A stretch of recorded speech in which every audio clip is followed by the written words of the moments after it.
You don't have double vision, and it's probably not blurry. What you see here are two identical trucks that aren't. These are the two most extreme factory midsize trucks you can buy. The GMC Canyon AT4X AEV and the Chevrolet Colorado ZR2 Bison. They've got aggressive names, they've got very aggressive styling, and off-road and on-road, I'm gonna show you why these two, despite minute differences, are worth almost 70 grand a piece. These are General Motors' most capable and expensive small trucks. They have diesel-like gasoline engines, Multimatic suspensions, flashy interiors, and a lot more attitude. When you buy a Bison, you're buying steel. Hardened steel by AEV. That stands for American Expedition Vehicles. They're an aftermarket outfitter, and now they're factory authorized for this truck and that GMC. They both wear the same parts, slightly different styles if you look really closely. But front and rear bumpers, you also get underbody skid plates, not only for the front, but for the differential, the fuel tank, and the transfer case. That's a lot, and some of them are hot stamped with borons, or they're even stronger than what you'll find with typical trucks. The Bison builds upon the Colorado's already aggressive nature. It's lifted 4.5 inches over the standard Colorado, an 1.5 inch lift over the regular ZR2. Very, very tall, and there's a lot more bulges everywhere, especially on the hood. Not only are those bumpers chunkier, but the fenders also. Those are plastic, but they're made by AEV, and there's metal rock rails on either side. The aggressive paint, I love this color, reminds me of a vintage BMW M3 from that era, you know the one. I think it looks great on a very big truck.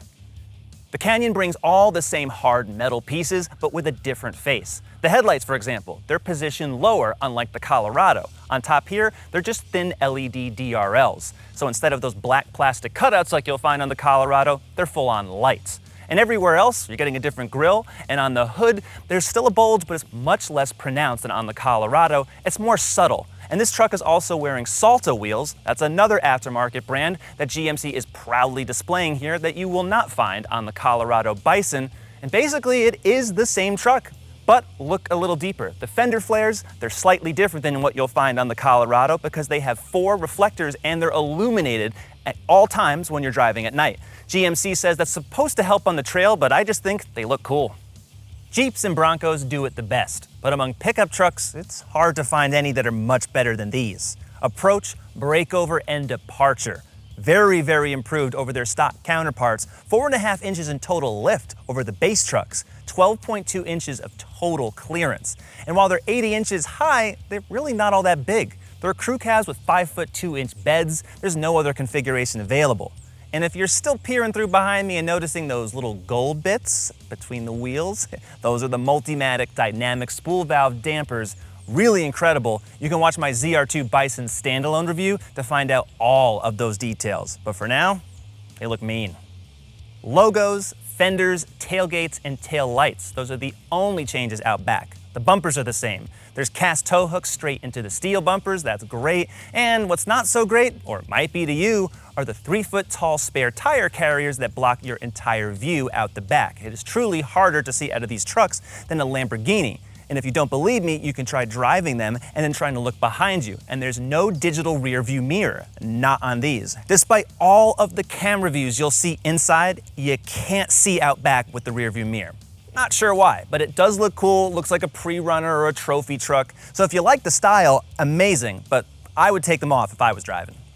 The Canyon and Colorado pack 4 very large cylinders. It's a 2.7-liter block that's manufactured like a diesel. And by that, I mean extra strength components that you ordinarily wouldn't get in an engine like this. And high pressure turbos. And look at the numbers. Those are the numbers you're getting. 430 pound-feet of torque and 310 horsepower. The worst fuel economy of any of the trucks in their respective trims. Obviously, it's not meant for that, but you're getting front and rear lockers also as standard. Also, it doesn't have the best towing or payload.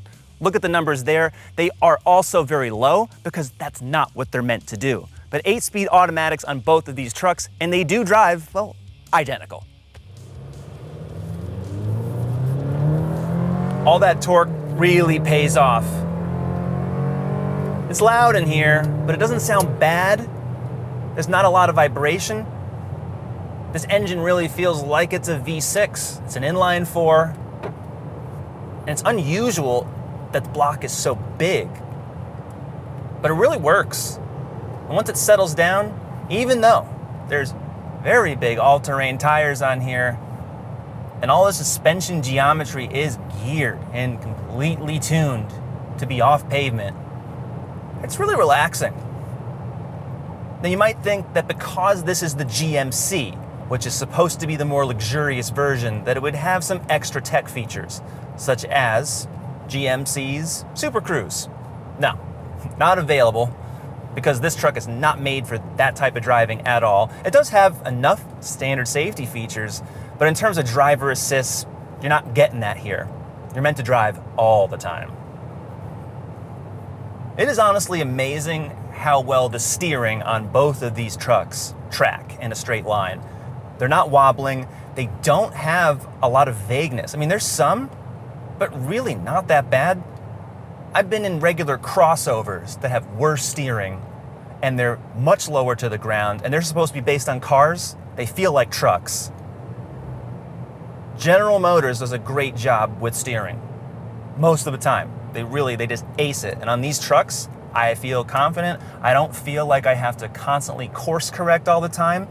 The tires don't make a whole ton of noise. A big part of that is the technology in the tires. These are Goodyears, but if you take most any all-terrain tire manufactured in the last couple of years, they're all quieter. All these grooves in the tread are designed to mute out all those uncomfortable hums and buzzes and all those really, frankly, annoying sounds, the droning sounds that you'd normally get with these type of blocky tires. You don't get that here. So drivability on the Canyon and Colorado, really not compromised. Now in terms of cornering, you still have to take it very light. Between the torque, the tires, the long travel suspension, and all the different driving modes, which to be honest, I don't really think you need. They're there. But just in 4 low, just driving. It is so simple to drive these trucks. I love it. Really, everything is just easy. I love these trucks, I really do. A lot of torque, big cushy tires, long travel springs, magic dampers, truly. Multimatics do what they say. That's the same company in Canada that hand builds the Ford GT. Need I say more? I definitely feel confident driving across water, rocks, all sorts of stuff when there's a lot of clearance. And if you gotta use the cameras, you can't. They stay on all the time. And the approach on the Canyon and the Colorado is just fantastic. Having that lift, and again, just the confidence to get through here. Just absolutely incredible wheel articulation, entirely factory, entirely stock. You don't have to do anything. You just buy it, and then you get it dirty. On regular 2-lane roads, the Colorado and the Canyon, they drive remarkably well. They drive remarkably like regular pickup trucks, like a smaller pickup truck. A much higher off the ground, but the on-center feel here is not vague, which is the opposite of what I'd expect in an off-road truck that's lifted this much. And it's really easy to drive. It's not taxing. That's what I like about this type of stuff. You can do all these things yourself if you want, spend the money on your own. But the suspension and the chassis engineers at GM, they know a thing or two about this. I'd leave it to them. Either of these trucks are louder than a regular Canyon or a Colorado, so obviously you gotta deal with that. If you're driving on 35s and you're riding this high, there's no way around that. But insulation's good, and so is the engine. All the noise, the vibration, the harshness, it's there if you're flat-footing it. It gets loud for a bit, but it doesn't buzz, it doesn't shake the cabin. You would be fooled into thinking this was just, I don't know, just a slightly higher, say, Colorado LT. It really does not alter the on-road characteristics that much. I really like all the low-end torque because even though it helps a lot on the trail, on the road it does too. You can putt around just over like 1,000 RPM, doing like 35 miles an hour. as soon as you put your foot down, gear change right away. You got all that turbocharged torque and you're barely on it. When you really are on it, it moves. It's heavy in here, but that torque, it's truly, I don't know, it's something I wouldn't expect from a 4-cylinder engine. Toyota's doing that now with the Tacoma, and it's got 2.4 liter turbo, but there's more torque in this system.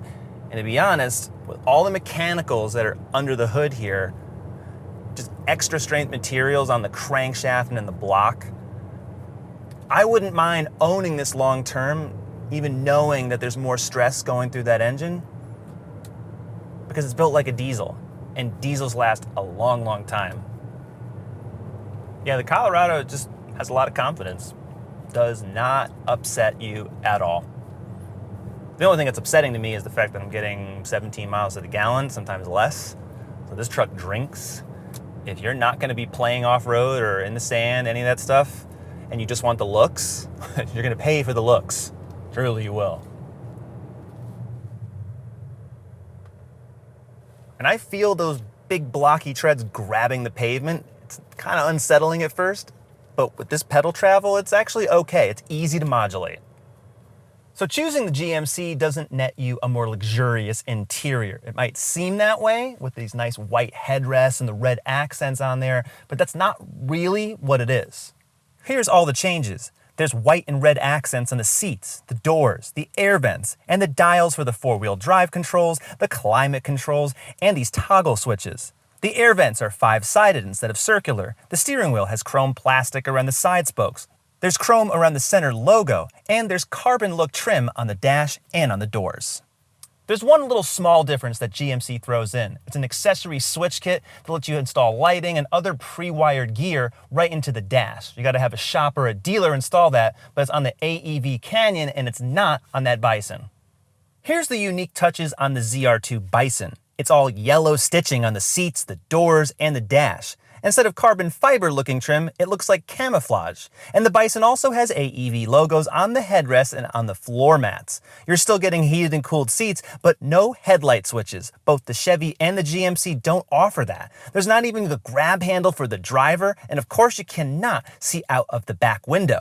But I do like the fact that there's toggle switches, climate controls, knee pads on the console, all of that good stuff that makes these trucks feel, well, very livable day to day. You've entered the yellow seatbelt zone. That's how you know you're in the Colorado ZR2 Bison. They're like $50. The Canyon has red seatbelts as optional as well, so I would recommend getting colored seatbelts. But besides that, you're not going to want to put your buddies or really anyone back here. They're crew cabs, but they truly feel like extended cabs. It's tight. 11.3-inch touchscreens on both trucks. This is the Canyon. You're seeing a slight reskin, slightly different colors. It says my GMC versus my Chevy. That's basically it. Same apps, which I do like. You can see all the off-road information. You get altitude, steering angle, G-forces, and from any of these screens, you can immediately switch to the cameras. So many different types of views, including underbody cameras. Love those. You can see those in action. The system is clear, it's fast. There's also an air down mode, so you can adjust the tire pressure to, say, very, very low if you're going in sand. And that way the vehicle will honk at you when you reach that pressure, and then you can go right back up and go back to the factory cold pressure. I like that a lot. The thing I don't like, this. Headlights up here instead of physical controls. And if you want extra controls like the fog lamps or the head-up display in this Canyon, you gotta go here. Even the power window lockout is here versus a switch on the door. This I do not like at all. If you're getting the GMC, you are getting the safety alert seat on this AEV trim, and that will vibrate the seat if you're about to hit something, change lanes and you're about to hit something. That's something Chevy does not offer. I like that. You can turn it off here. There's 7 different layouts for the gauge cluster. I like that.